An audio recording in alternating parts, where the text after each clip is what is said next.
Everybody here? Yeah! Okay, so now that everyone is seated, I would like to ask our student greeters to please come forward.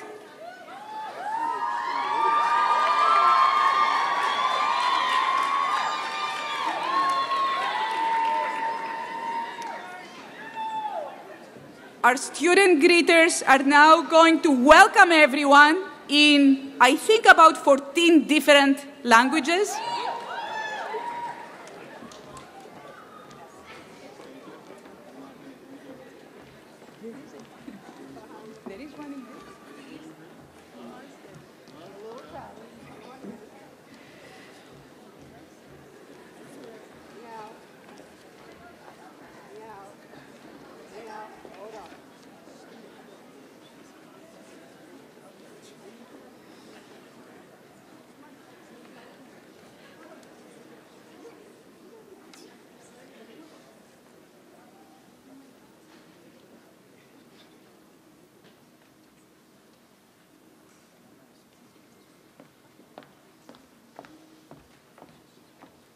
My name is Nika Gyasi and I will greet you in Farsi.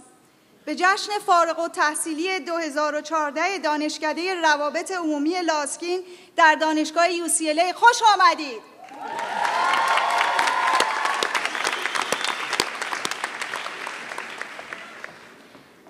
Hi, my name is Ika and I will greet you in Bahasa Indonesia. Selamat datang di upacara wisuda Sekolah Kebijakan Publik Luskin tahun 2014 Universitas California di Los Angeles.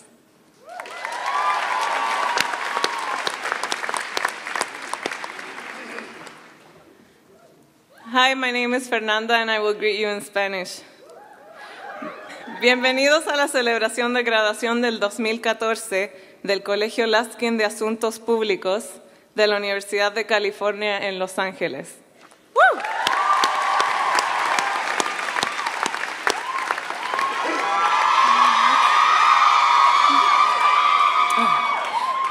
Karimera. My name is Roxanne Antonia Calamares, and I will be greeting you in Greek. Carlos iertates tin telati enarxi, dio heliares decateseris to UCLA Luskin Scholiu de motion hypothesion.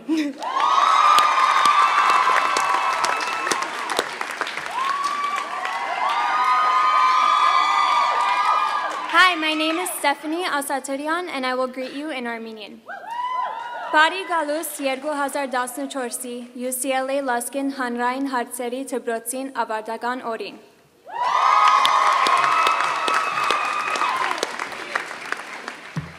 Hi, my name is Doctoral and I will greet you in Mongolian. UCLA Luskin Public School Affairs, UCLA Luskin Public Affairs surgуулийн баярын үйл ажиллагаанд хүрэлцэн та бүхэнд Тадархад илэрхийлэн аз жаргал хүсье. Гэр бүл найз нөхдөд Монголоос ирсэн түрээ ахтай хайртай шүү хэлмээрэн. Go UCLA!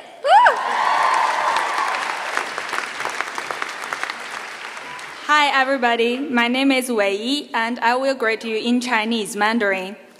欢迎各位参加2014年加州大学洛杉矶分校 Luskin 公共事务学院的毕业典礼。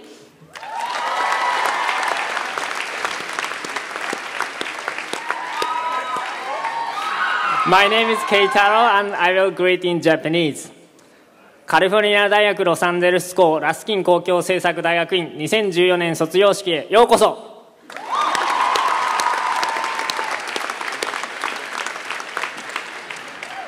Hi everyone, my name is Randy. My name is Randy Mai and I will greet you in Vietnamese. Kính chào quý khách, cảm ơn quý khách đến tham dự lễ tốt nghiệp của trường UCLA Luskin. Lớp 2014.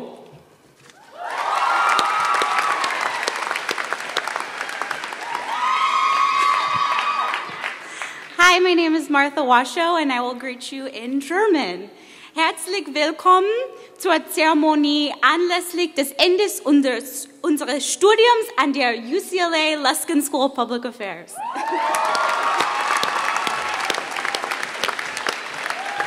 Hi, I'm Avian and I'll be greeting you in Swedish.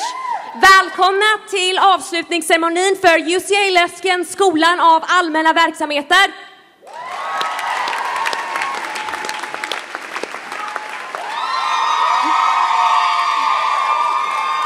Bonjour, my name is Isabelle. I will greet you in French. Bienvenue à la cérémonie de remise de diplôme 2014 de l'École des affaires publiques de UCLA.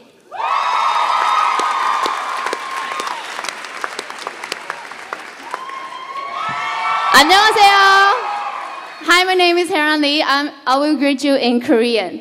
신사숙녀 여러분, UCLA Luskin School 졸업식에 오신 것을 정말로 환영합니다.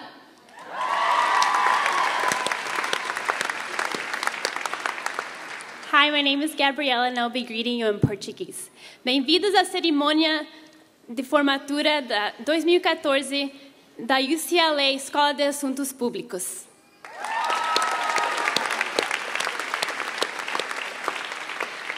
Thank you very much, student greeters. Gives you an idea of our school is not simply School of Public Affairs, but global public affairs. So, ladies and gentlemen, please help me welcome our Dean, Franklin D. Gilliam, Jr.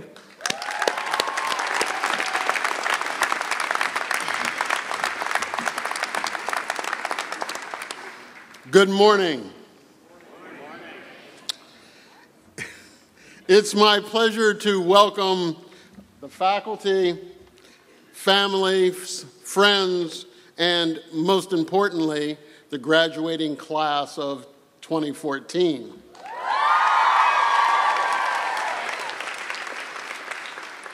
Today is an exciting day here at UCLA Luskin for all of us. It marks the end of another successful year here at the school, and I'd like to take this opportunity to welcome some special friends of the school who we are honored to have here today.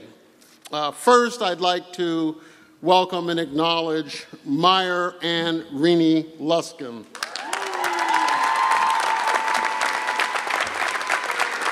Wave to the people. The Luskins' generosity has contributed mightily to what has been made possible today. Our UCLA Luskin Advisory Board member and chair, Susan Rice. Susan, you here? Please welcome her.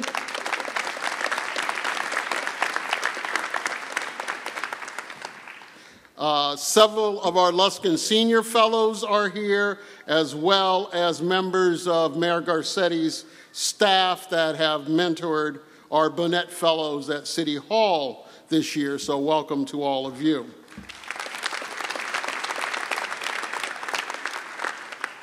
As Anastasia said, we focus on local, regional, state, national, and global affairs, and we'd like to call attention to a special group of graduates this year, the initial cohort of our Certificate in Global Public Affairs. We have 13 students graduating this year. Could you wave to the nice people?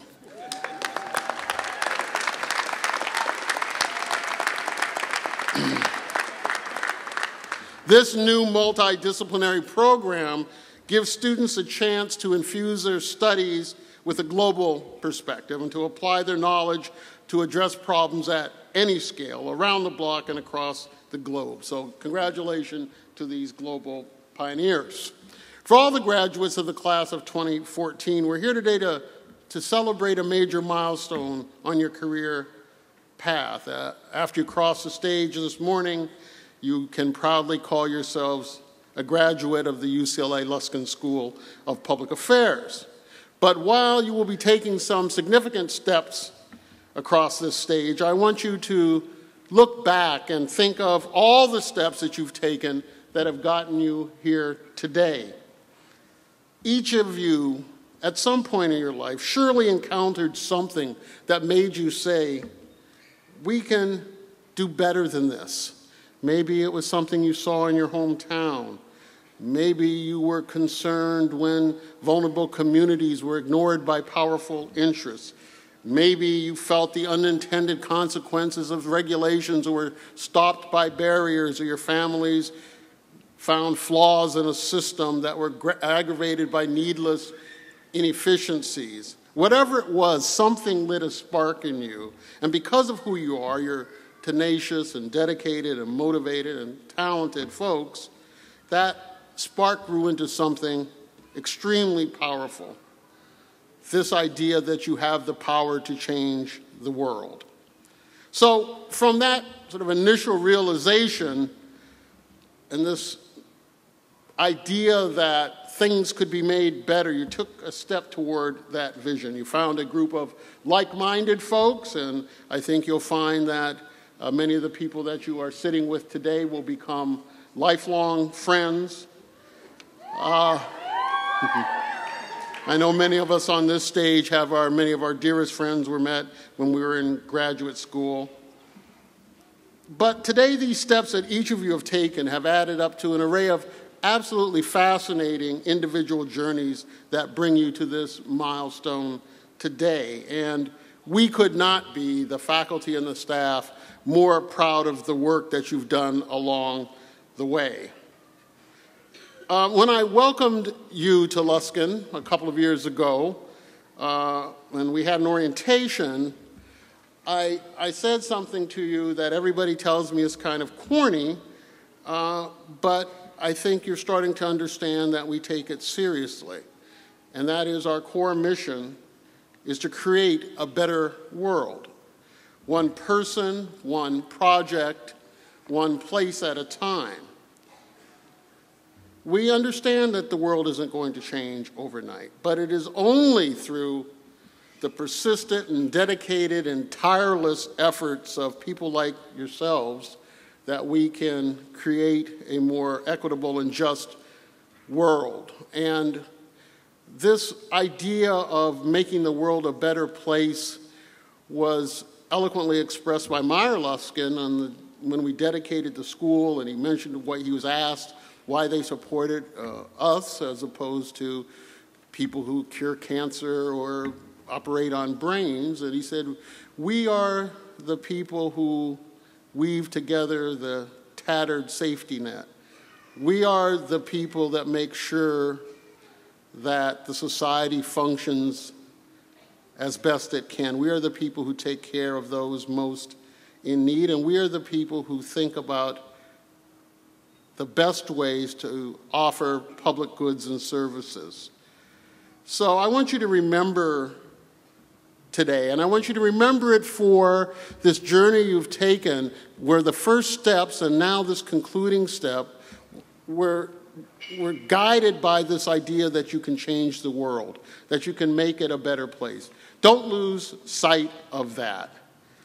And I think it's really important. You're getting ready to go off on your careers now, and you'll get bogged down in the day-to-day trials and tribulations of endless meetings, deadlines, reports. But don't lose sight of what you're really about, and that is to try to make this a better world, to try to change this world. And I want you also, and I've said this to a group last night, but I want to say it again, I want you also, over this weekend, to make sure that you give thanks to your families. The people who supported you. I know these families come in all shapes and sizes. I know it's grandparents and aunts and uncles and moms and dads and sisters and brothers and husbands and wives and children. But these people supported you along the way, and I want you both to recognize that support they've given you and also to share in this glorious achievement with them. Be sure to thank them.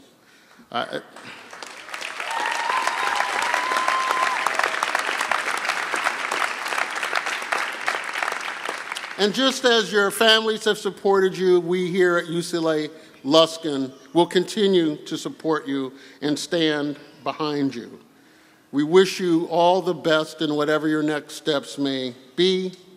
And as the newest members of our alumni community, you're joining a global communities of scholars and practitioners and activists and problem solvers and elected officials and advocates that number now well into the thousands. We look forward to staying in touch with you. We look forward to hearing about your achievements. I personally really want to make sure all of you stay engaged with the school. We have events around the country to bring together Luskin alums. We had one in San Francisco recently. We had a wonderful turnout. We had one in New York City. We're having one in August in Washington, D.C. And so we want to help you stay close to the school after you graduate. All of us at UCLA Luskin are proud of the determination and the passion and the dedication to the public good that brought you to our school. And we appreciate the hard work that it's taken for you to get here. So to conclude, I tried to think about what could I say, and I thought maybe it was better to borrow something from somebody who has an absolutely exquisite way with words. So I'm going to leave you with a thought from the recently departed Maya Angelou. You can only become truly accomplished at something you love. Don't make money your goal. Instead, pursue the things you love doing, and then do them so well that people can't take their eyes off of you. Congratulations.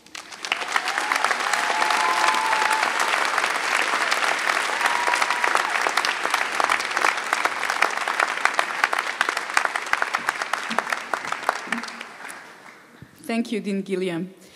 And now I would like to ask Chair Michael Stoll to come forward for the presentation of the Public Policy Student Award and introduction of the department's student speaker.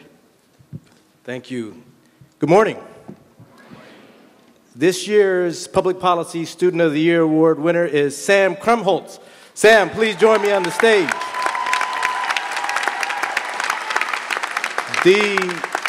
The Masters of Public Policy Student of the Year Award is given on the basis of academics, leadership, and service, and Sam excelled in all of these.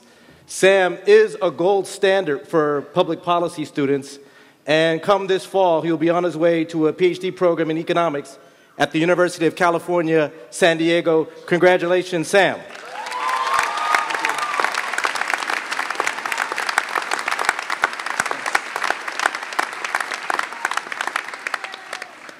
Now I'd like to bring to the stage Nathan Otto, who will give the Public Policy Student Address.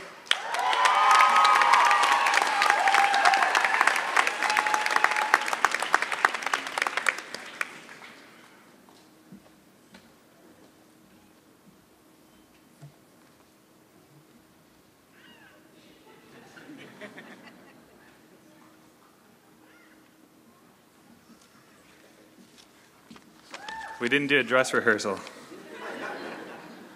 Well, I just want to say good morning and thank you to all of you for being here and helping us celebrate today. And for many of us, the road ahead is unclear. There's a lot of anxiety. You may be unsure of where you're going to live. You may be unsure of your relationships. You may be, to the horror of your friends and family, still not exactly sure what you're going to do with your life. The reality is that these are ongoing questions that each of us must answer multiple times with all their attendant messiness and anxiety. There's always going to be uncertainty across many of these dimensions. Yet our bias is to think that, for some reason, the next stage is going to be a straight line. It's smooth sailing. Worse, we can undermine the blessings of our present by constantly worrying about the future. Of course it is good to have goals, to have ambition, to have a vision, but we know all that already. We get told that all the time. What we don't get told enough is how common it is for people, our leaders, our friends and family, and ourselves, to not know exactly how things are going to turn out. Where to live, with whom, how exactly we should be using these skills and this knowledge, these are questions that we must answer over and over. The constant in life is change, and with change comes uncertainty. Have ambition, have a vision, and have goals. But while you're pursuing them, embrace the chaos and the unknown, and celebrate it. Because uncertainty is freedom. Thank you.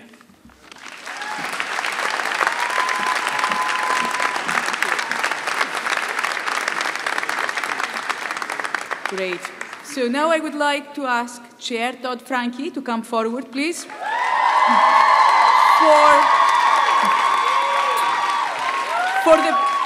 for the presentation of the Social Welfare Student Award and introduction of this department's student speaker. Good morning to everyone. Thank you for coming. This year's recipient of the Social Welfare Student Award is Amanda Stevens.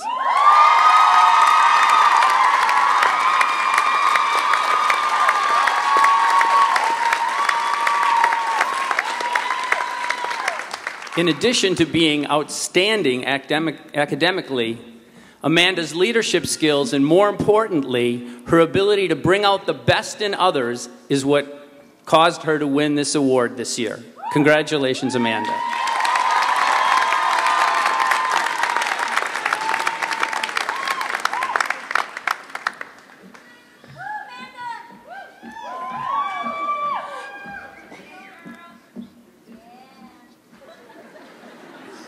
I would like to introduce Brianna McCullough, who will give this year's student address.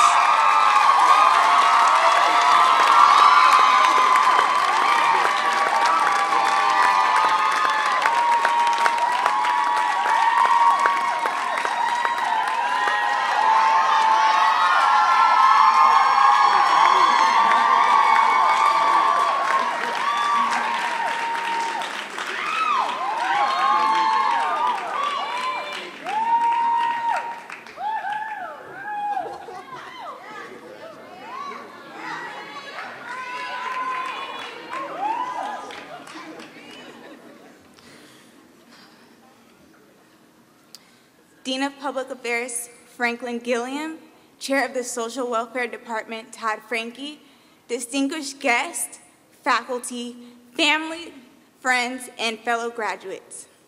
Good morning. My name is Brianna McCullough, and I am honored to represent one of the many voices of the graduating class of 2014.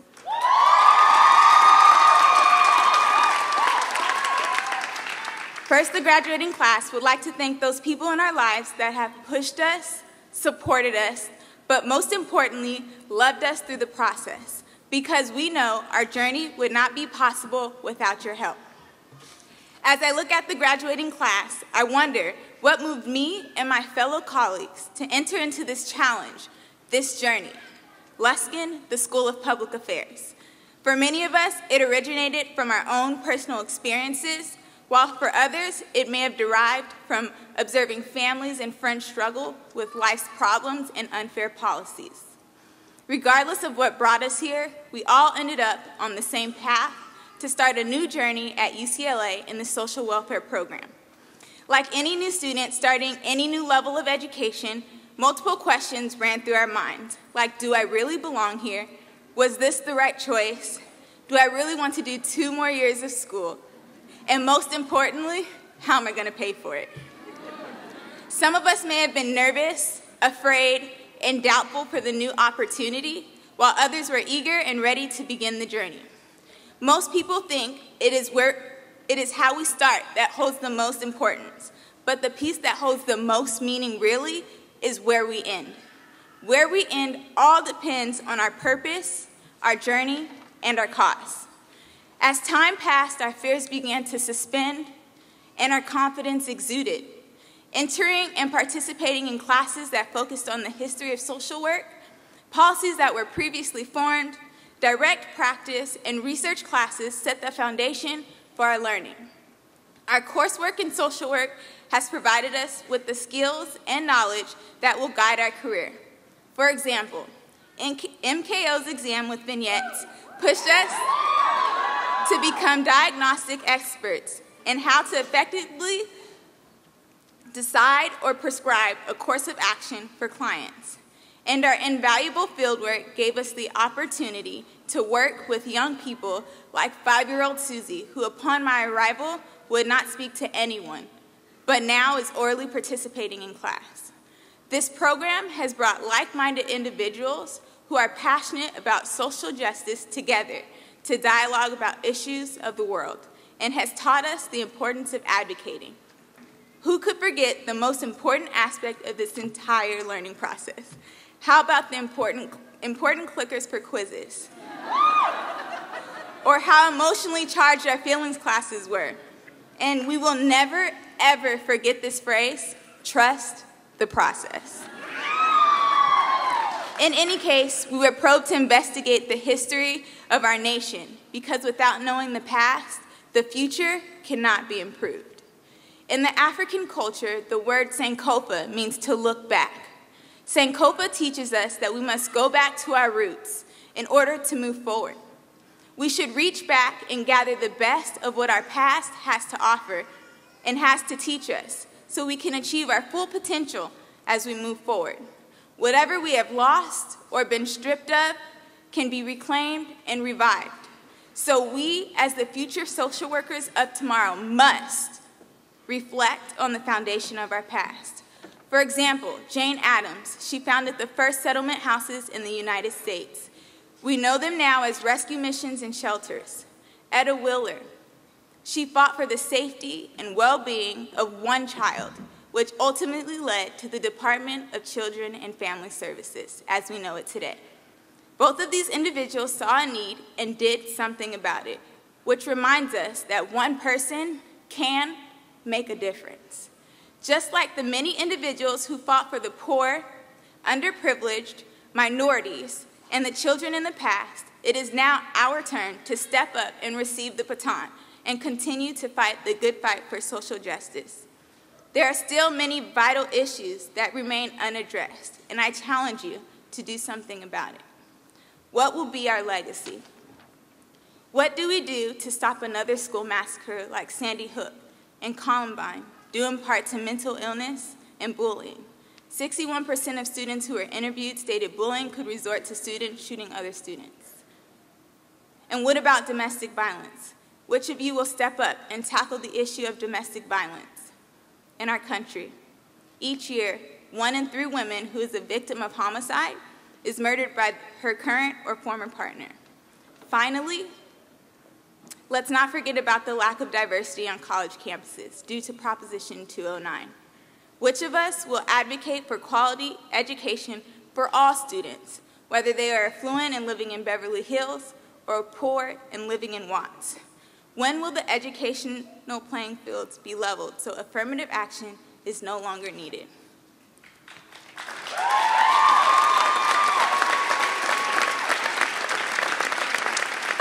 Are we going to serve or are we going to settle?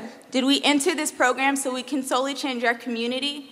Or did we enter into this program so we can change the world, one person, one step, one policy at a time? Are we going to serve or are we going to settle? Did we create this financial debt just to have, or did we create this financial debt so we can change tomorrow? Again, I ask, are we going to serve or are we going to settle? Lastly, remember all the knowledge and experiences that have prepared us for our new career. Do not ever forget what you have accomplished over the past 2 years.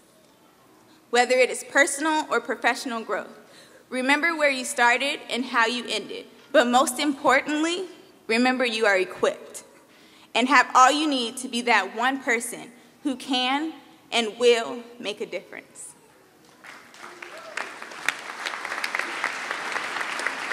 Finally, I would like to leave you with this quote by Marianne Williamson.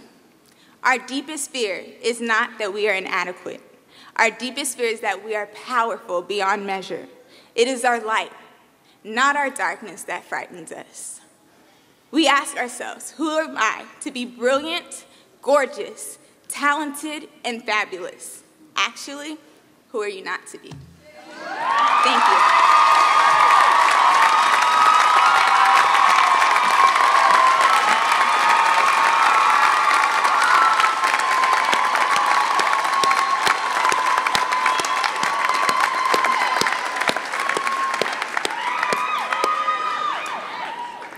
Thank you for these very inspiring words. So I would now like to ask Chair Evie Blumenberg to please come forward for the presentation of the Urban Planning Student Award and introduction of this department's student speaker. Good morning, everybody, and congratulations to the graduates and their families and friends. This year's recipient of the Urban Planning Student Award goes to Emily Gable. Will Emily come on up? Emily has a perfect academic record, extensive professional and community experience, and a strong commitment to social justice. Emily is one of those students who never shies away from taking on and playing leadership roles, and we're all the better for it. Emily was selected to receive the Dean's Award for Overall Excellence. Congratulations, Emily.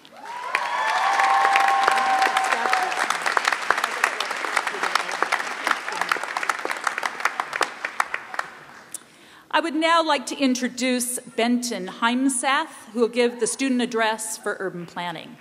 Come on up, Benton.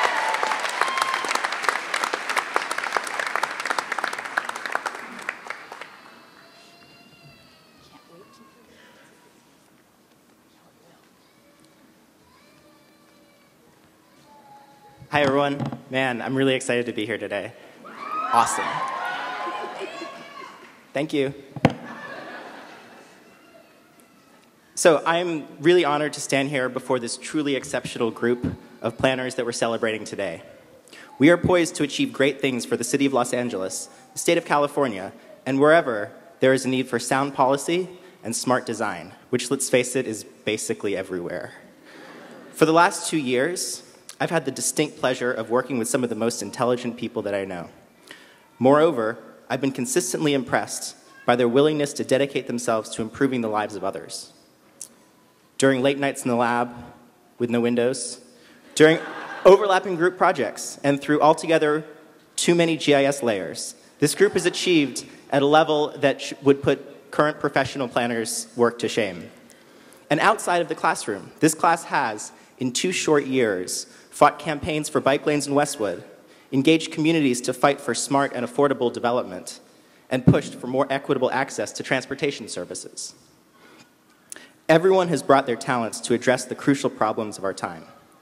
We do not come to UCLA simply to acquire technical competencies, but also to challenge and understand more deeply the purposes to which we put those skills. One of my favorite things about UCLA's planning program, well, one of many things, is that it pushes us to reflect on the why of what we're up to, not just the how or the what. As Professor Brian Taylor always says, we strive to be reflective practitioners, prepared to question the assumptions not only of our society, but also of our own profession, prepared to act thoughtfully in uncertain times. Being a planner in the 21st century requires a careful blend of confidence and humility. Principles that may appear self-evident today could very well be held up tomorrow as prime examples of urban planning disasters. And, you know, the danger is that future generations will look at our work and say, what the heck were they thinking? Jeez. But we can't be scared of that. We can't be fearful. We have to embrace the uncertainty with passion and creativity. There's this saying that I hear one too many times. It's, oh, that's good enough for government work. Guys, don't settle for outcomes that are just good enough because they're convenient or easy. That's kind of like settling for a lukewarm hamburger at Louval Commons. Because the better restaurant across the quad was just a bit too long to walk, or it was too hot outside. And we've all been there.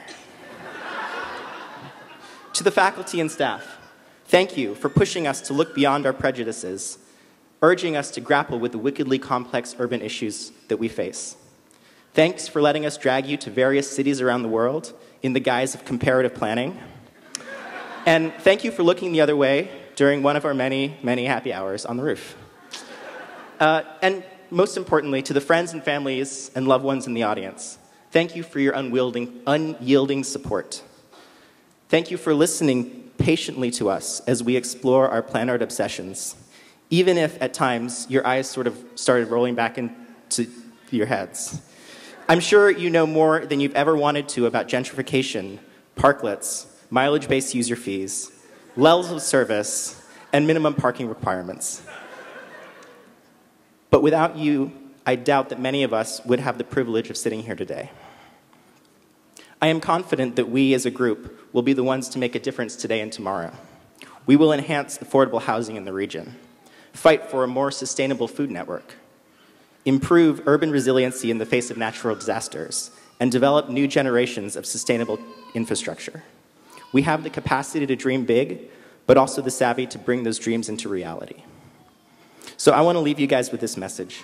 We are not just urban planners. We are thinkers and dreamers and politicians and advocates. We are only limited by what we can accomplish by our own imaginations. So I know planning is a bit of a risk-averse profession, but I implore you, don't settle for being a Louval hamburger planner. The world already has plenty of those. There will never be a better time than right now to do something memorable, so walk that extra mile. It will be worth it. Thank you.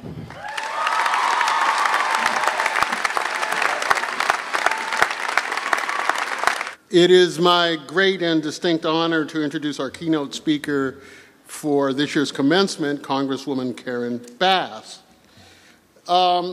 In remarkably short order, she is only in her second term, she has made her presence known in D.C. She sits on the Judiciary and Foreign Affairs Committee. She holds key positions in the House, on the House Democratic Steering and Policy Committee and the Congressional Black Caucus. She is also, as she and I chatted a bit about this morning, leading work on international trade, and particularly with Africa. This all done in 2 years, and people say you can't do anything in Washington, but apparently she does. She's a longtime advocate for youth, both inside and out of the foster care system, and in many ways been a friend of the school that way. She co-founded the Congressional Caucus on Foster Youth, which has enacted legislation to help foster kids stay in school. Her record includes bills, among others, to expand children's access to health care, school reform, improve conditions and services for youth. She's also co-chair of the Congressional Coalition on Adoption, and this list goes on, but it is clear she is one of the most articulate and leading voices on issues for America's children. As many of you may know, prior to her election to the U.S. Congress, Representative Bass was the first African-American woman to serve as Speaker of the California Assembly.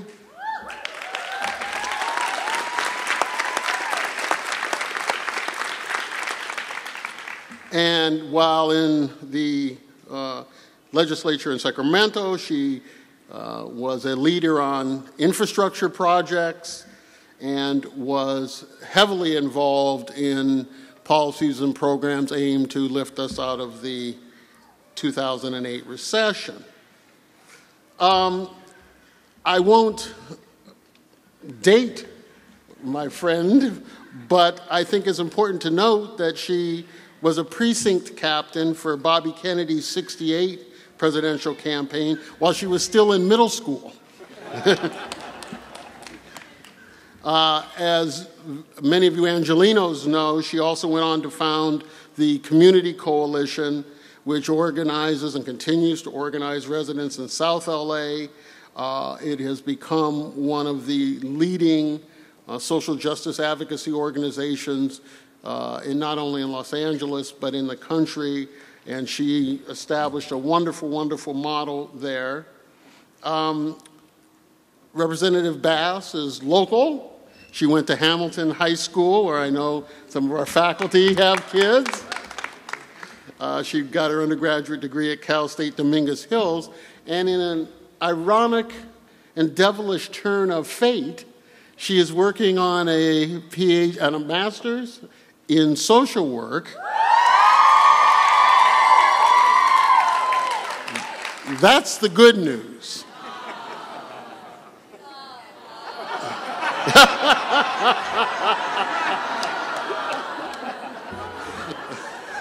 What do they say? The best thing about a story is when you don't have to deliver the punchline. And there's actually another secret, and I won't tell what it is, but I'll give a hint.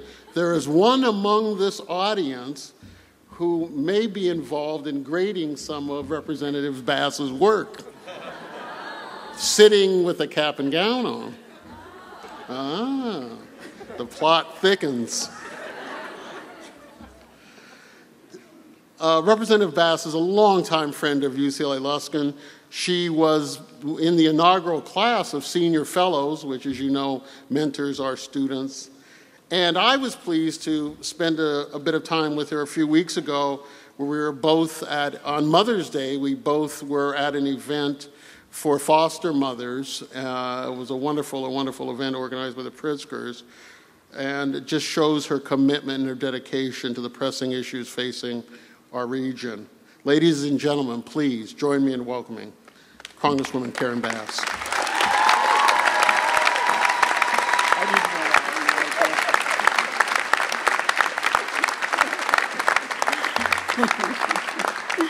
Good morning. Good morning and congratulations to the graduating class of 2014. I want to thank you, Dean Gilliam, for the very kind introduction and also outing me there. Most important, your work here at UCLA, which, you know, has definitely been so significant, not just to our city and to the school, but to the nation. You're building on the UCLA tradition of addressing crucial issues, including immigration reform, prison reform, child welfare, protecting the safety net for low-income families, and economic development. Mayor and Renee Luskin, thank you for your dedication and investment in Los Angeles, and it was delightful to spend a few minutes with you before the ceremony today. And graduates, I want to congratulate you. And I want to invite you to take this opportunity again to give a round of applause to your family, to your friends and loved ones who are joining you here today. That's right. I know you lean on those around you as you work to attain this degree. And I'm especially honored because you have invited me to address your graduation, not just from one school, but from 3. So let me give a shout out and acknowledge graduates from the School of Social Welfare.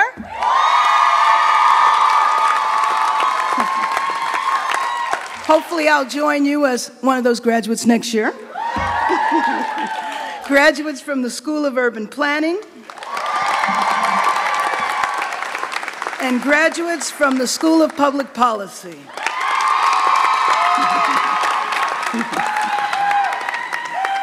I am honored to be here today because each one of you has decided to go down a unique path. While some graduates from other disciplines are celebrating their degrees and thinking about their own individual advancements, you have decided to change the world, and let me be real clear, the world needs you.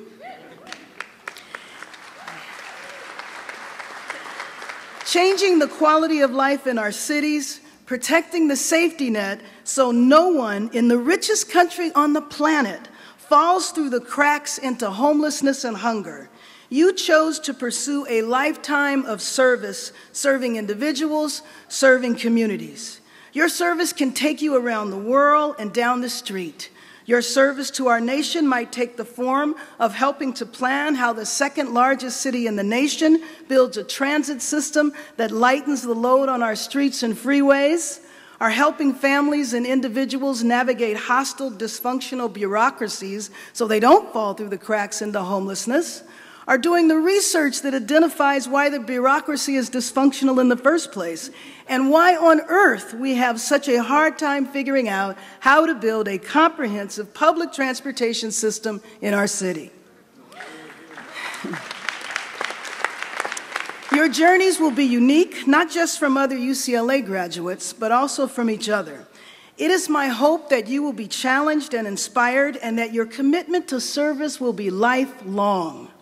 So we all know every commencement speech has to impart some advice to the graduates, so here's mine. As you set out to change the world, have fun, be creative, but here's some advice. Don't think outside of the box. Don't think outside of the box. Reject the notion that the box even exists. Have no boundaries for your creativity. Learn how to identify, learn how to have empathy, and learn how to involve the people whose conditions you are trying to change. Learn how to connect emotionally with their life experiences, and learn how to communicate that emotion to people with the power to change.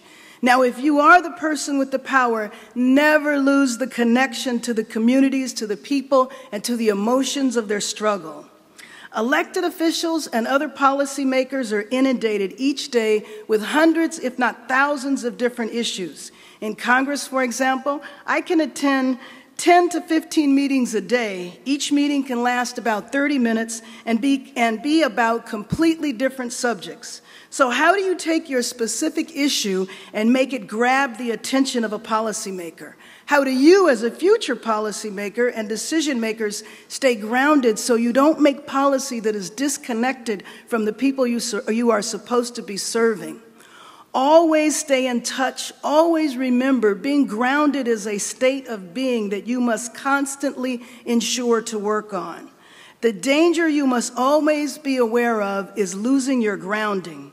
If you lose your grounding, if you lose touch with the very people you are supposed to serve, you can do harm by pushing policy that might be well-intentioned but can actually harm people.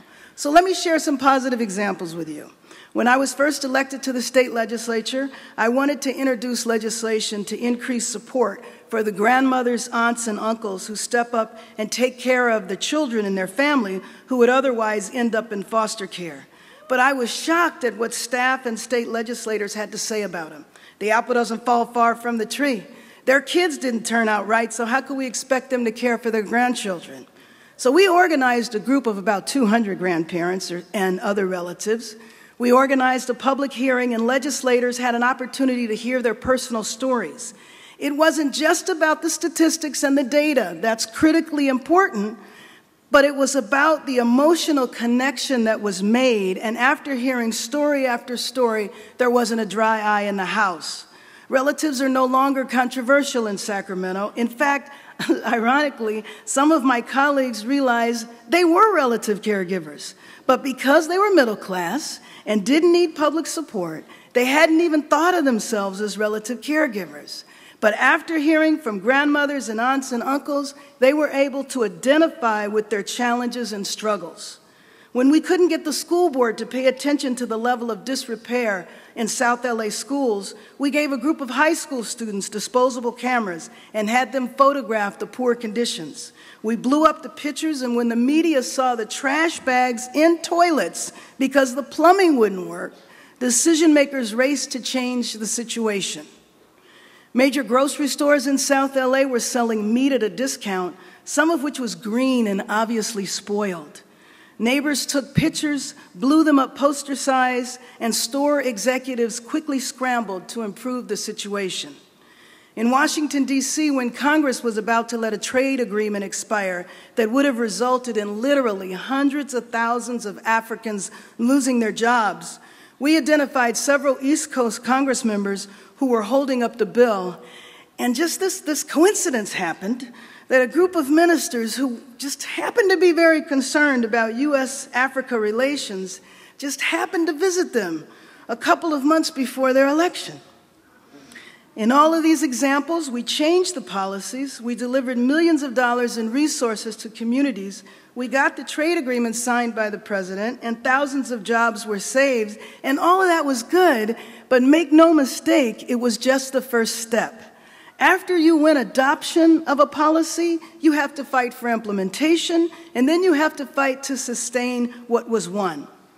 What is going on today in the nation's capital is an example of how the fight for social justice is an ongoing battle. And that is the reason that I hope your commitment to changing the world is a lifelong commitment.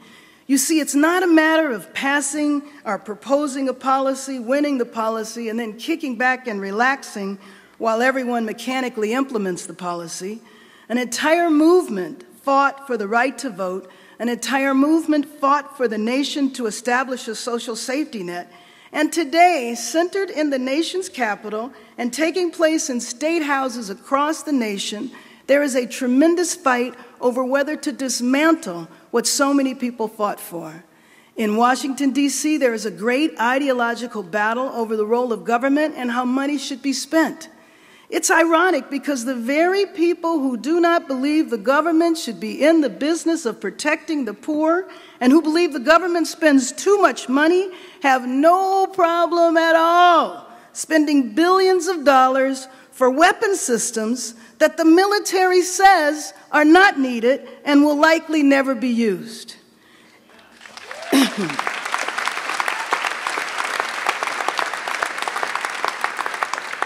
It is truly not a matter of spending. It is a battle for the hearts and minds of the nation.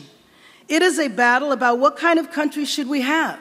Should everyone be guaranteed life, liberty, and the pursuit of happiness? Or is this a value and a promise that is only reserved for a few?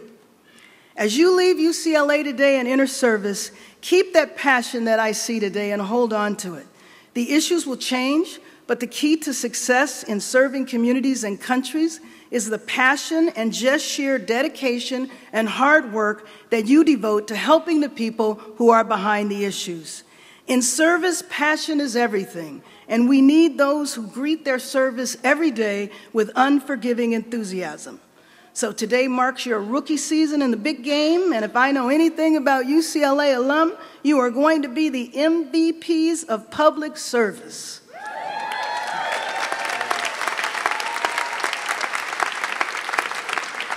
So get out there and play. Listen and learn every day so you can tell your stories. Grab the emotion. Paint the picture in the form of stories about the people you care about, and you will form communities and countries that are better and stronger. So celebrate today, and tonight play hard. You have earned it and you deserve it, and then tomorrow work hard. You are the next generation of proud Bruins who see the world just as it is, and when you are told this is just the way it is, you respond as generations who came before you, generations of Bruins. The way it is can be better, and I know you will do all you can to make it so. So class of 214, good luck. I can't wait to see what you will accomplish now that you have been unleashed. Class of 2014, go forward and change the world.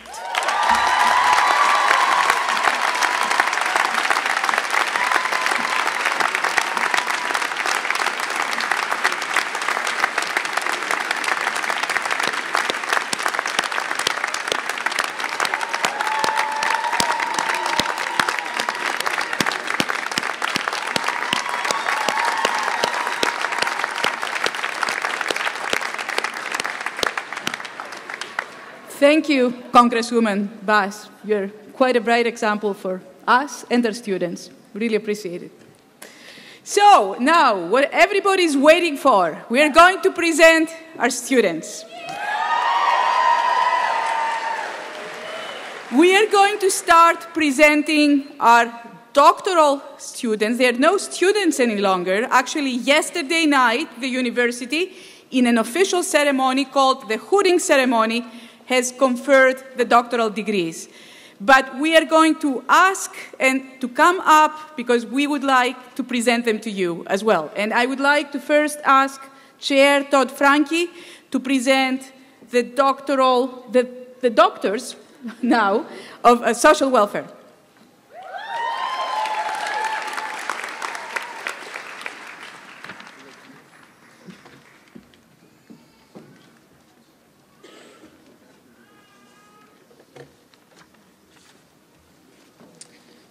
If the social welfare doctoral candidates could come up and the faculty advisors come down.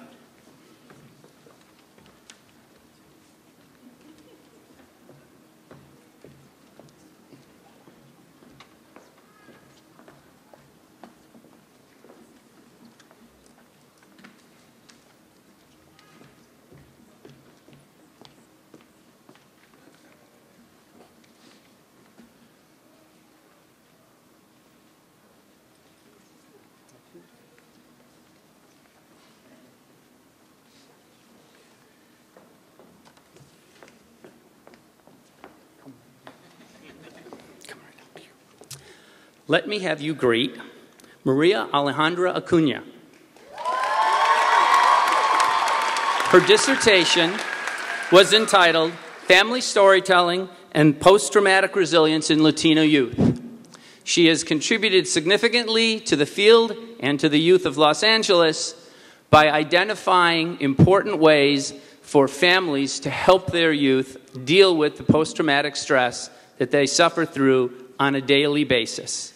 In the fall, she will be on the faculty of the California State University at Northridge.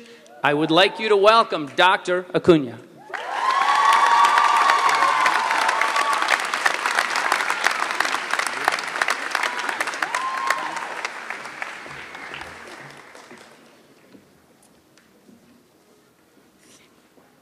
Please welcome Andrea Lee Whitkin.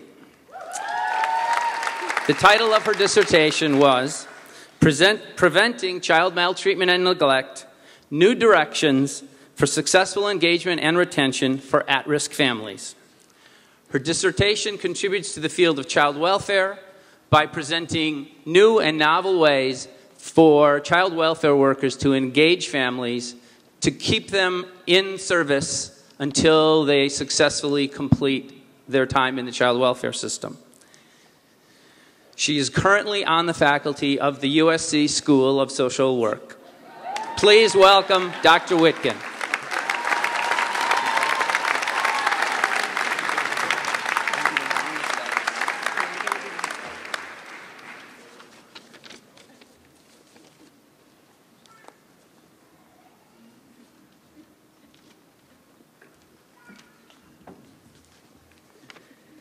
It's my great pleasure to introduce Leslie Meredith Harris as she receives her PhD in social welfare. Leslie has completed a doctoral dissertation entitled Losing Rice, Saving Corn: Grandparents Raising Grandchildren in the Wake of the AIDS Epidemic in Vietnam. Over 3 years, Leslie made 3 trips to Vietnam to design and carry out a study. Hi, Ruby.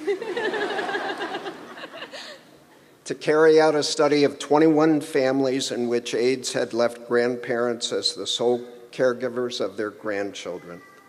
Through intensive interviews and lengthy participant observation, she's produced an elegant and insightful study of the stresses and challenges and resourceful coping of older adults who had lost their adult children to AIDS, the losing rice of the title metaphor, and become parents again to their grandchildren, the saving corn.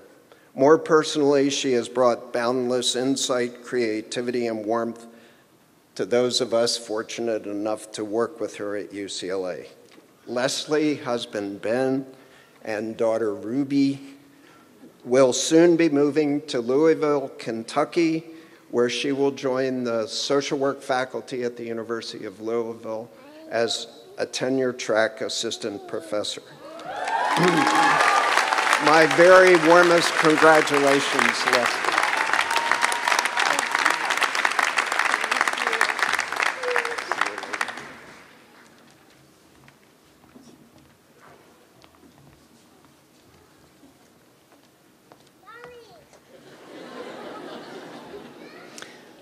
Please welcome Linda Lee.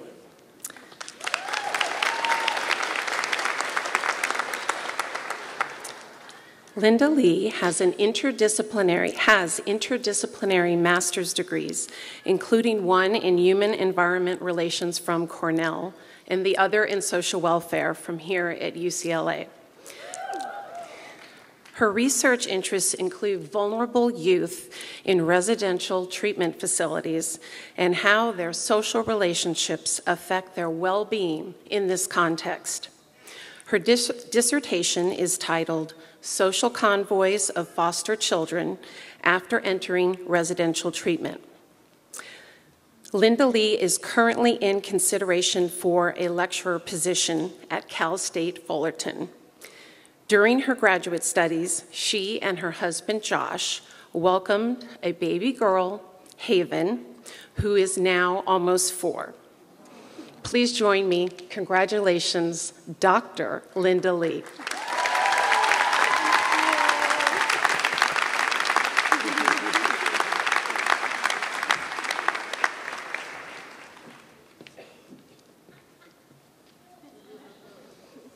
Please join me and welcome Nancy Takahashi.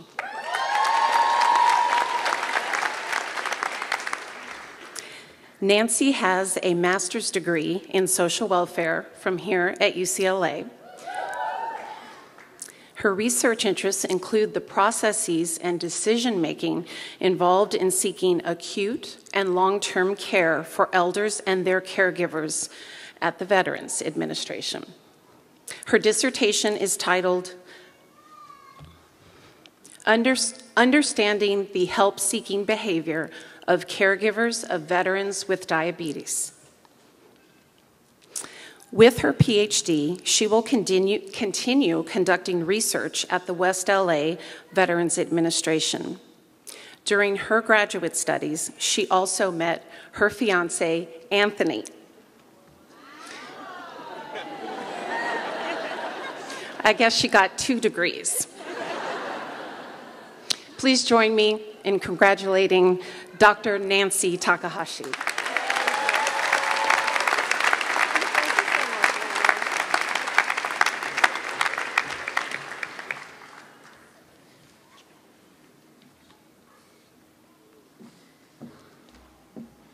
And now the doctorates in urban planning. I would like to ask Chair Evie Blumenberg to come forward and ask the doctors in urban planning to come. It's my pleasure to call to the stage the PhD faculty advisors and their doctoral candidates in urban planning.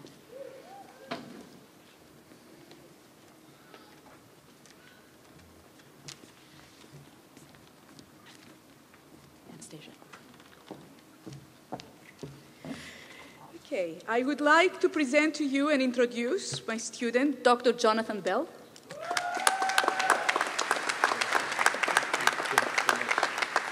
Well, Jonathan holds academic degrees from Harvard, Columbia University, University of Paris Sorbonne, and now the best degree of all, a doctorate from UCLA. He is also the recipient of the most outstanding graduating doctoral student award in urban planning. His dissertation is titled The How and Why of Urban Preservation, Protecting Historic Neighborhoods in China, and it is an outstanding study of the complex factors that contribute to the preservation of historic neighborhoods in China, as well as the role of community action in historic neighborhoods of 2 Chinese cities, Beijing and Pingyao. Balancing academia and professional practice, Jonathan already has 5 refereed publications since he came to UCLA. He's working as a strategy consultant for Informed by Nature, and we have tapped him to be a lecturer next year in historic preservation at the Department of Urban Planning. So please help me congratulate Jonathan.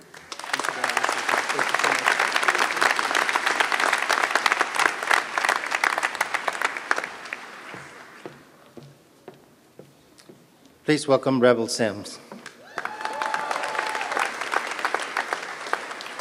I'm Leo Estrada, and I'm representing Professor Jacqueline Levitt, who served as Rebel's major advisor. Rebel Sims is a triple Bruin, BA, MA, and now PhD. Rebel's dissertation title is It Was Like Dancing on a Grave, Eviction and Displacement in Los Angeles, 1994 to 1999. Rebel's research challenged both conceptual and methodological shortcomings of prior research on the topic of gentrification. Through a spatial pattern analysis of over 70,000 geographically referenced evictions, 4 distinct geographies of displacement are shown to exist in Los Angeles, in downtown, in Hollywood, Koreatown, and South Los Angeles. Rebel will be joining his partner Carolina as they began their academic careers in the Department of Urban and Regional Planning at the University of Wisconsin, Madison. Please join me in congratulating Dr. Rebel Sims.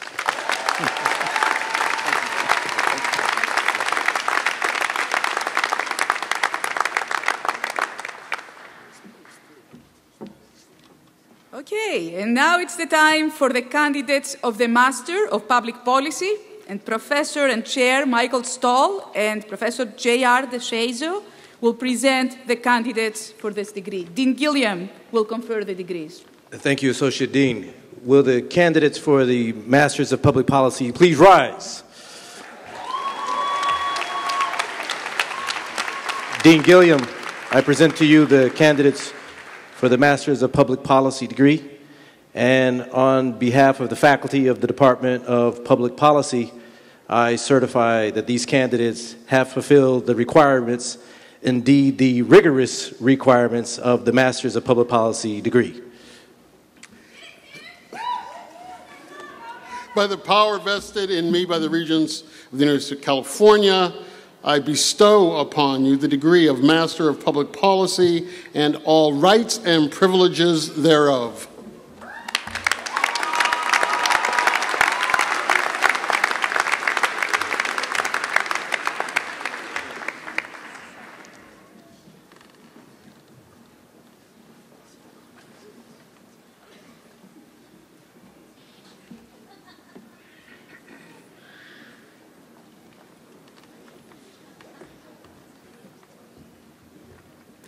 Anthony Ajalabi.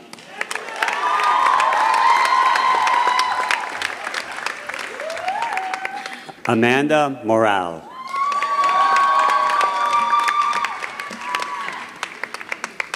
Nika Giassi.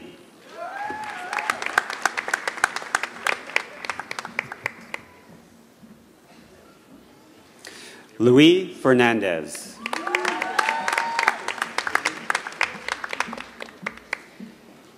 Ishar Manzoor.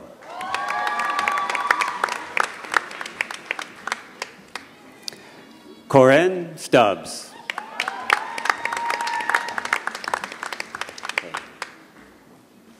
Malaka Hawkins.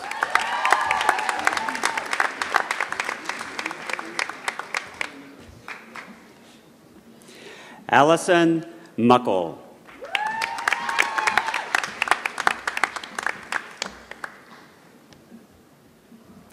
Martha Washoe.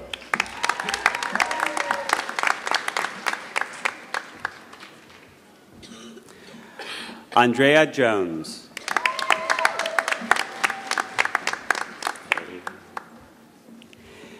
Anna Blomberg.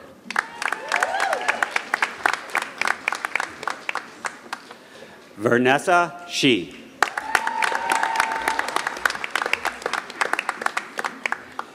Emily Ann Shyness.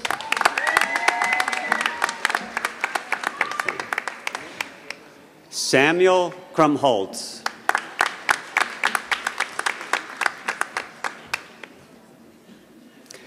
Kurdra Lee.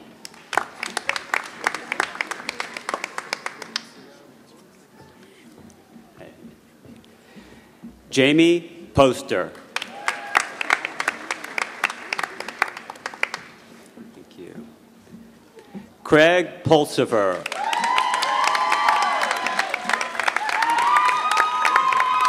Leora Zeev.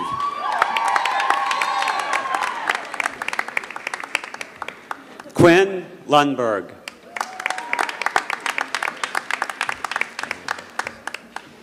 Janine Berridge.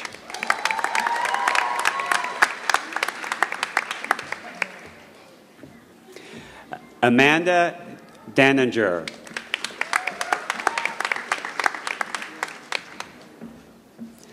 Victoria Shi.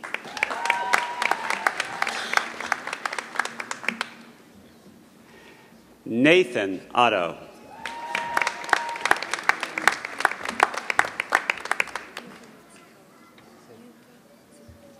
Yuka Matsukawa.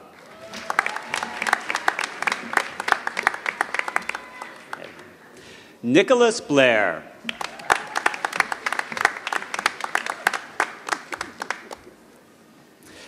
Dustin James Foster.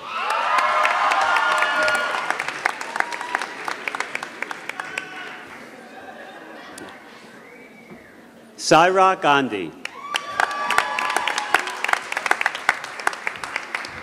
Thank you. Nikki Fung.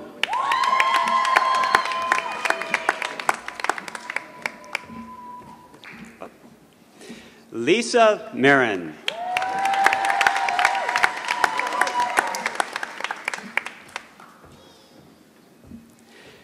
Jacqueline Casillas.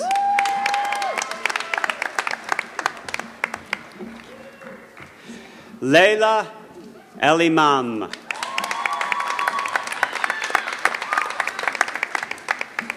Christopher Powell.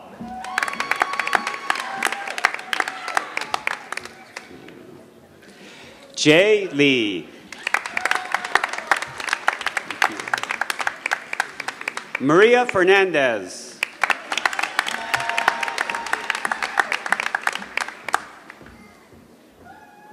Stella Kim.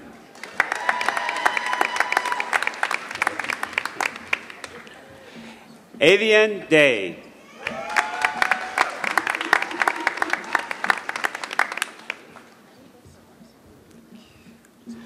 Jorge Bromberg.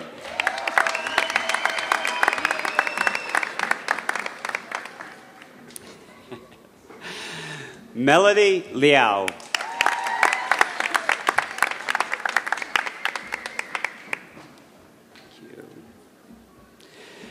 Janet Kawanis.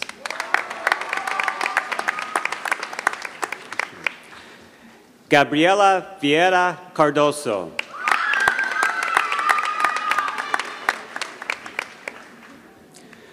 Agustin Garcia Aguilar.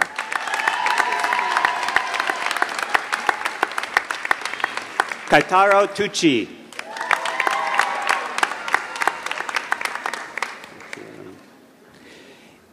Ika Putri.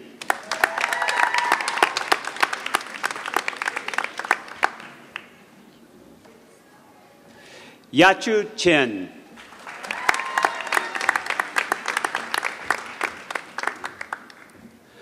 Wai Zhang.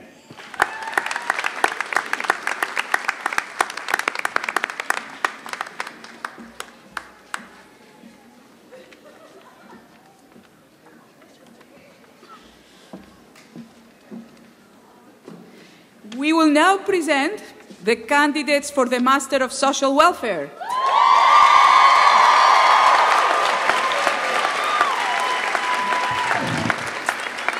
Will the Chair candidates... Todd Frankie and Professors Mary Kay Oliveri and Laura Alonghi will present the candidates, and Dean Gilliam will confer the degree. Will the candidates for the Masters of Social Welfare please rise?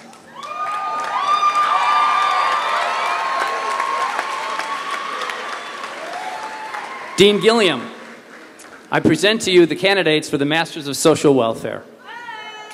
On behalf of the Department of Social Welfare, I certify that these candidates have fulfilled the rigorous requirements of the MSW degree. By the power vested in me by the Regents of the University of California, I bestow upon you the degree of Masters of Social Work and all rights and privileges thereof.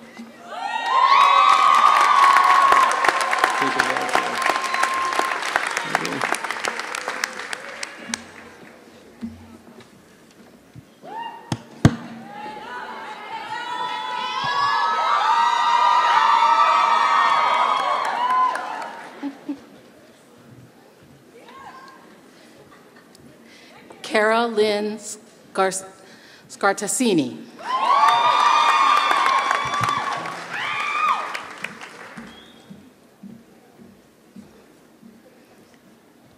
Stephanie Asatrayan.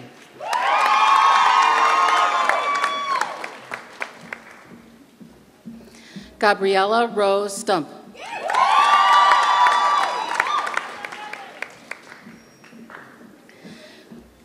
Susie John.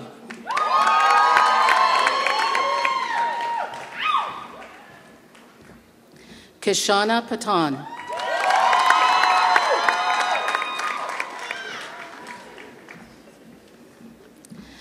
Tristan E. Mitchell.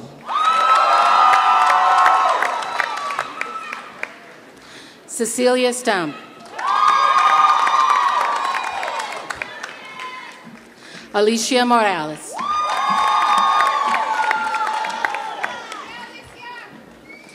Kathleen Saldemar. Mackey. Sorry.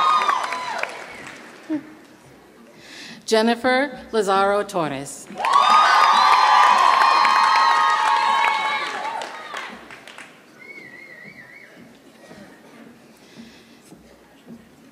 Chisaua Cordova.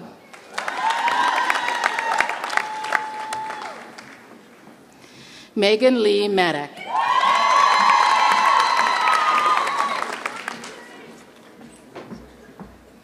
Mary Eleanor Hicks.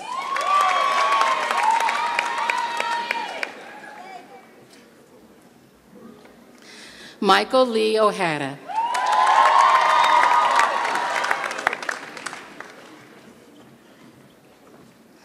Stephanie Hiromi O'Hara. Stella Trong.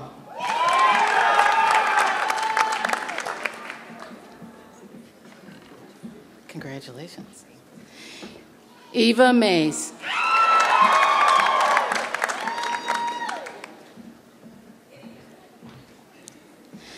Julie Pollock.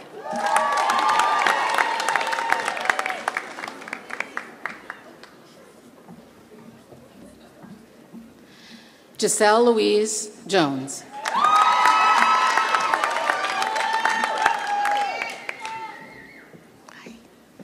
Linnea Catherine Koopmans.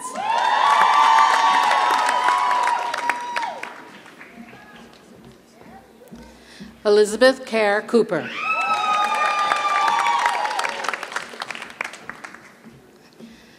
Maurizio Sandoval.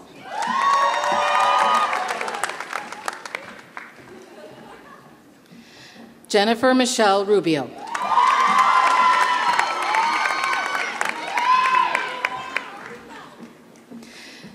Jenny Amaryllis Rivas.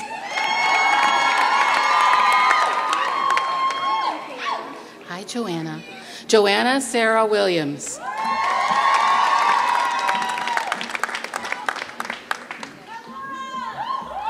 Christina Michelle Cummings.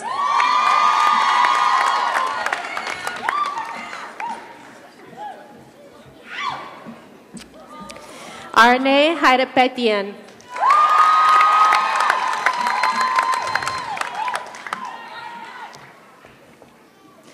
Carla Panameño.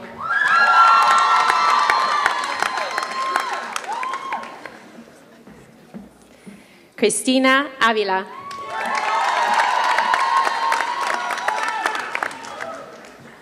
Leslie Elizabeth Kolb.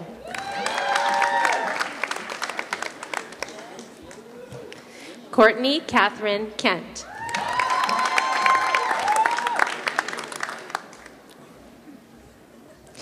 Diana Elise Garber. Charlotte Johanna Wickham.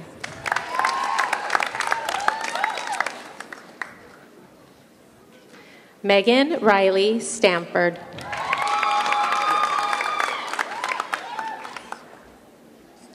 Felix Trong.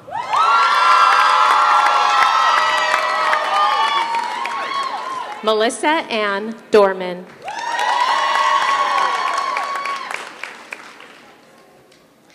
Alexandra Michelle Cole Wilson. Kate Kanani Viernes.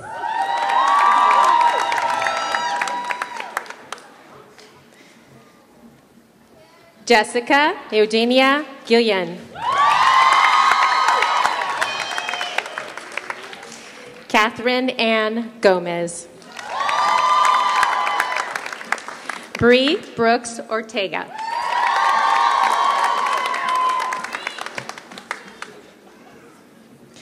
Cecilia Muñiz.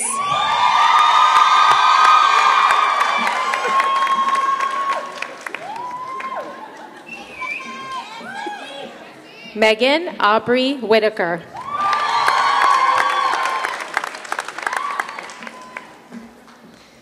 Robert Fierro.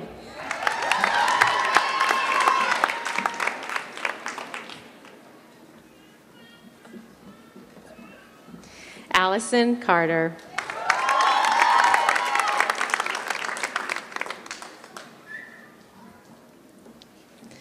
Matthew Lawrence Mizell.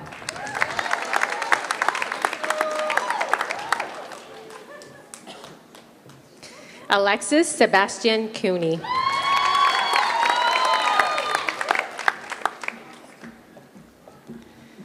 Sky Kathleen Allman.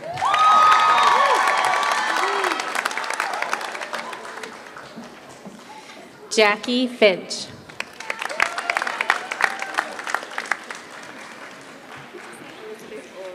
Elizabeth O. Somiputa. Oh, sorry. Elizabeth O.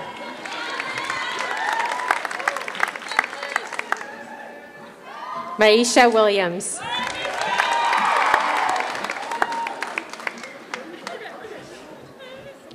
Shoshana Gaboyan.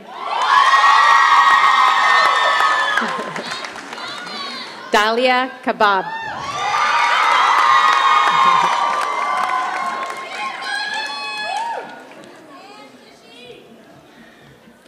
Roxanne Antonia Calimeres.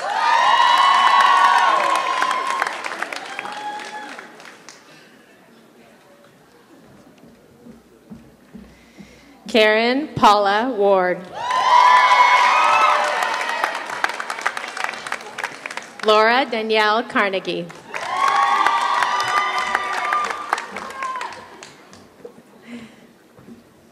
Amanda Jean Stevens.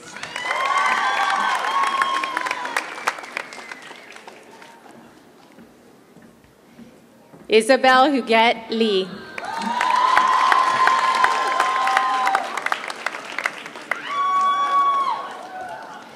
Priya Ramachandran.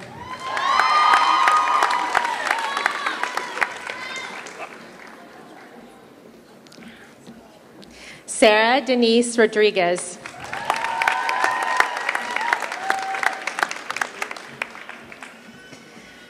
Camille Jaleesa Mia Calloway.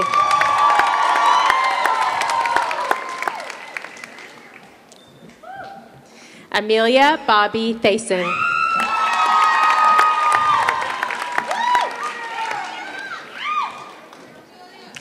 Jaleesa Sewell.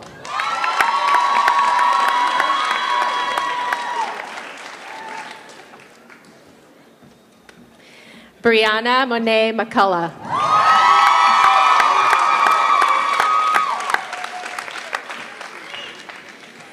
Jahara Marie Tinsley.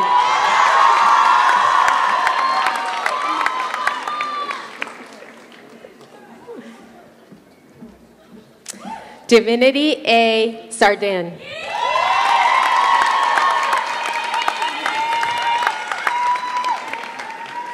Brianna Marie Holmes.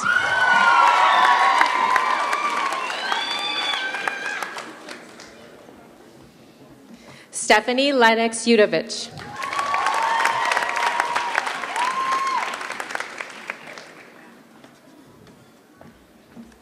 Lindsay Beth Minter.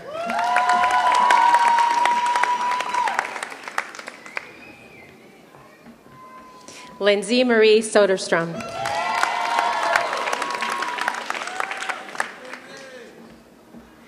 Caitlin Patrice Cruz.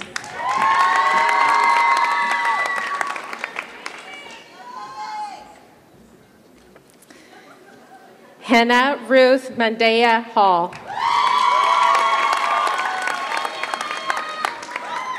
Amy Michelle Graber.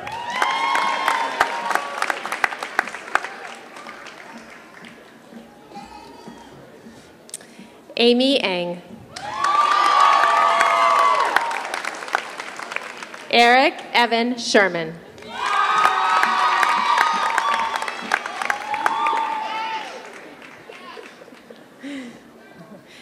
Catherine Melissa Lincecum.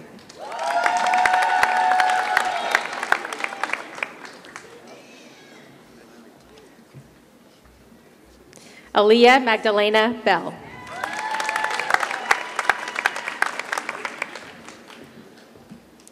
Angie Vargas.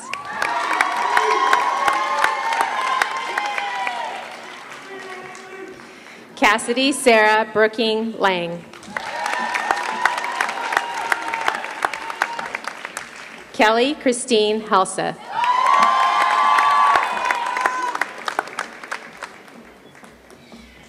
Stacy Coe.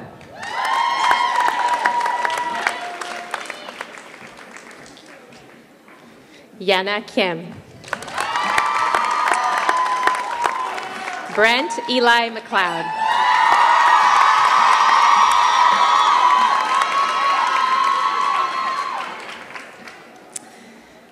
Benjamin Dushkin Supkov.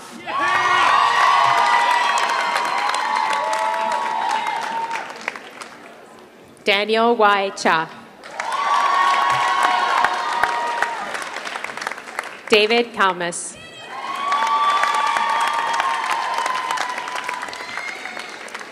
Helene Ann Welt Diamond.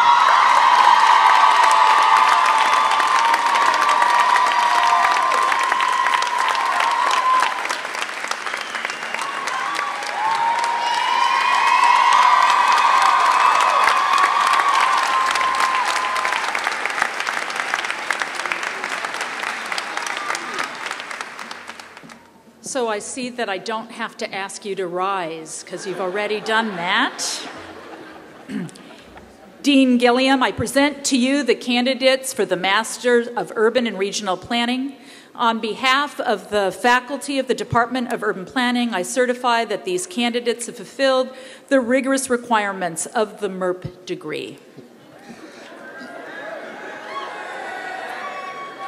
By the power vested in me by the Regents of the University of California, I bestow upon you the degree of Master of Urban and Regional Planning and all rights and privileges thereof.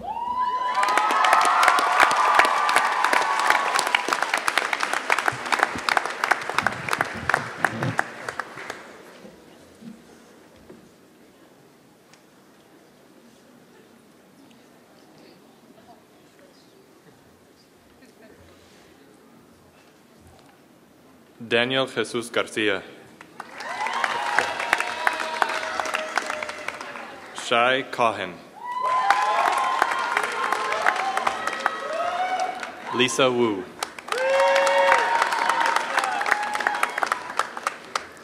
Anthony Delgado.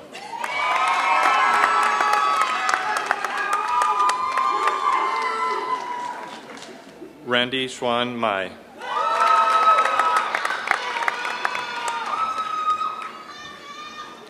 Alicia Chang.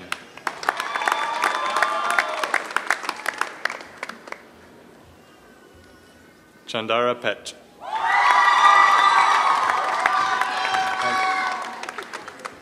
Sandra Casas.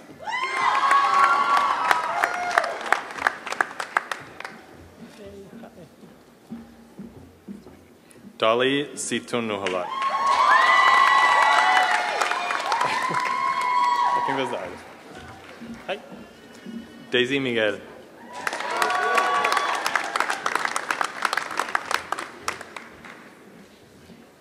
Kate Lefkowitz.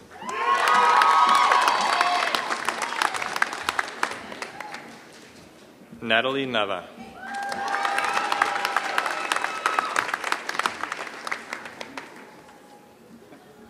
Carlos Hernandez.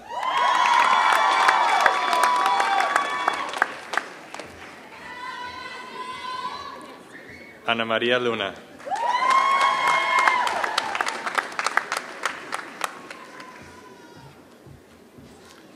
Isela Ramirez.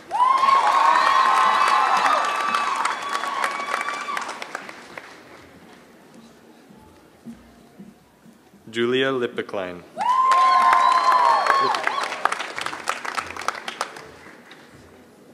Carolyn Mani Kraft Abrams.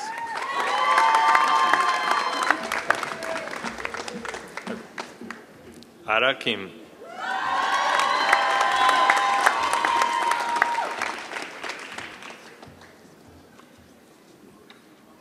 Pearl Loring. Lonig.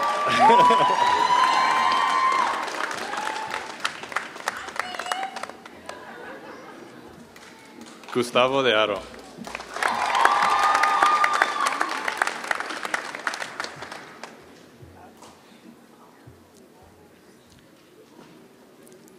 Chad David Horsford.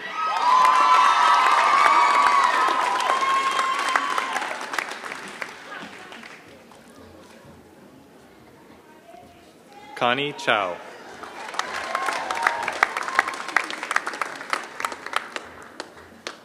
Justin Lee Robertson.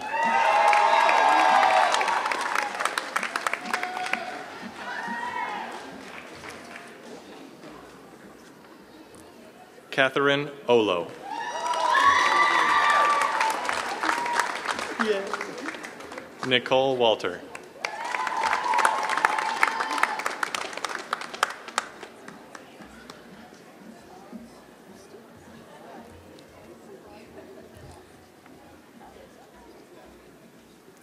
Albert Sitipong Kochapum.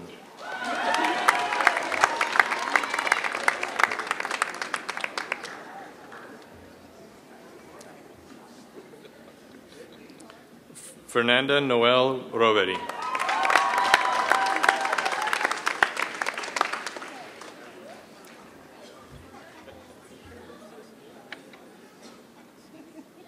Michael Sahini.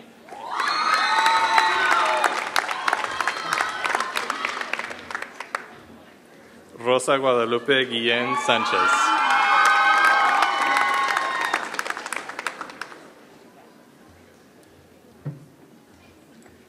Manuel Lopez III.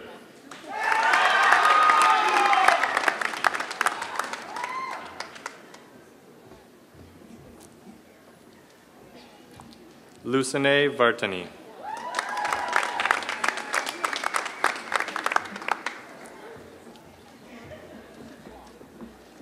Tzatzral Magnebayar.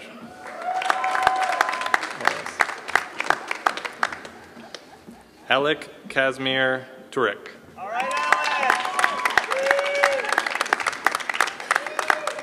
Stephen Katigbak.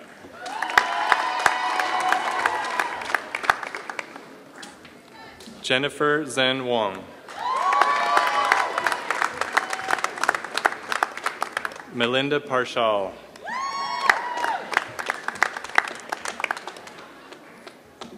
Juliana Michelle Castro.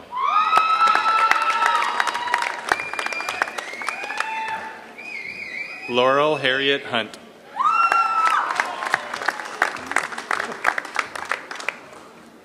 Alina Dean.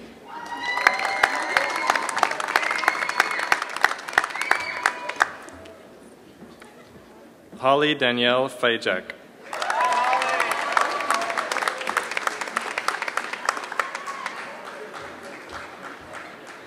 Lucerito Martinez.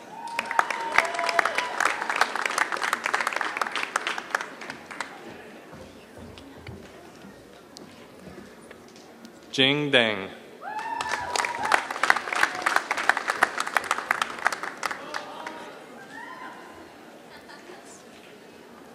Yifan Zhang.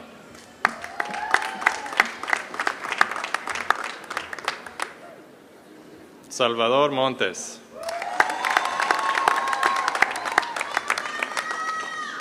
Tim Black.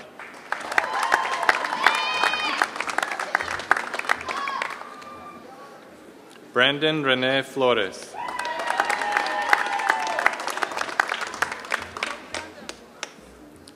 Luis Artieda Moncada.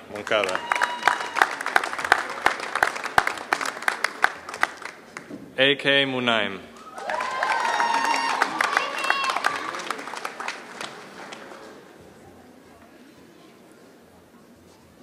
Adam Douglas Monahan.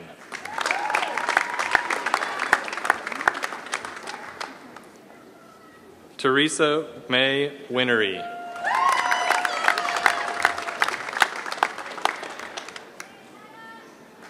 Daniel H. Rodman.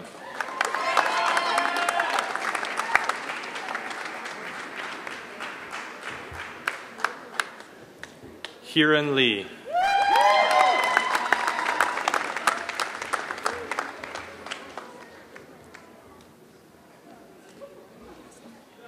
Benton Hyamseth.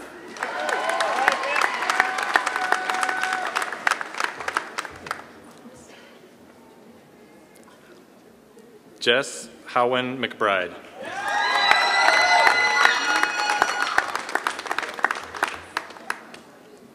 Chelsea Richer.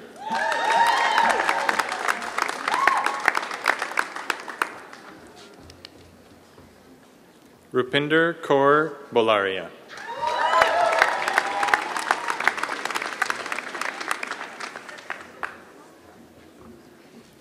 Sindra Fredsvik.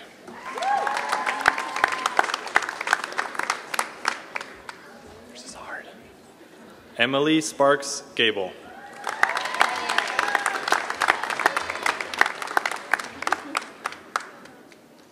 Sean Francis Kennedy.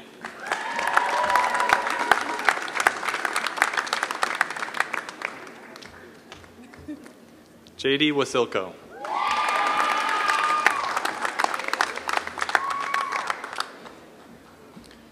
Carla Paola Salihian.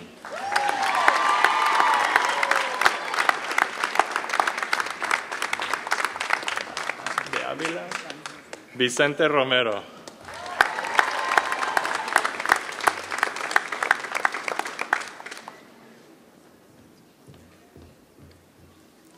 Lucia J. Fisher.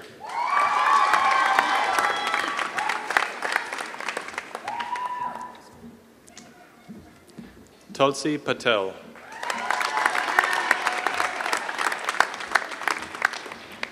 Anne Brown.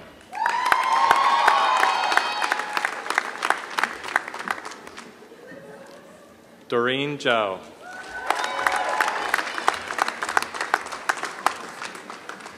Dennis Alexander Maravilla.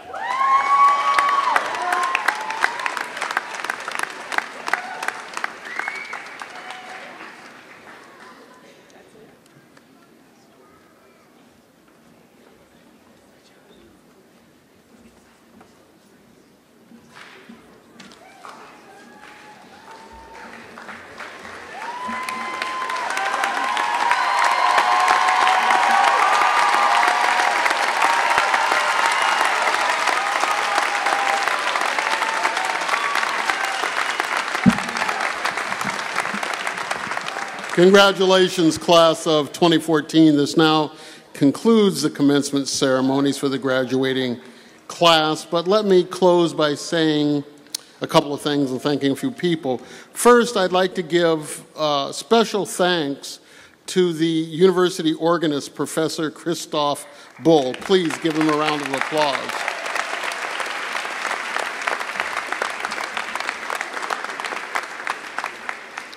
Professor Bull has been playing our commencement since I've been dean, and it's just a wonderful, wonderful addition to the ceremony.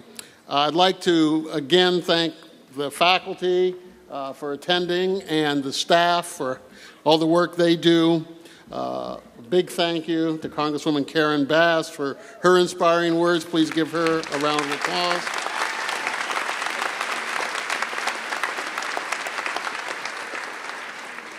And once again, we salute our now new alumni of the UCLA Luskin School of Public Affairs.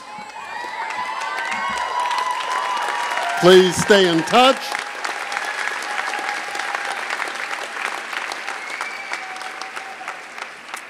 Now, as we prepare to leave, I ask that the families and friends remain seated until the class of 2014 recesses from this hall. Please enjoy the reception out in Dixon Plaza, where you'll be able to come back together with our new alumni and the faculty. Thank you all very much for attending, and congratulations.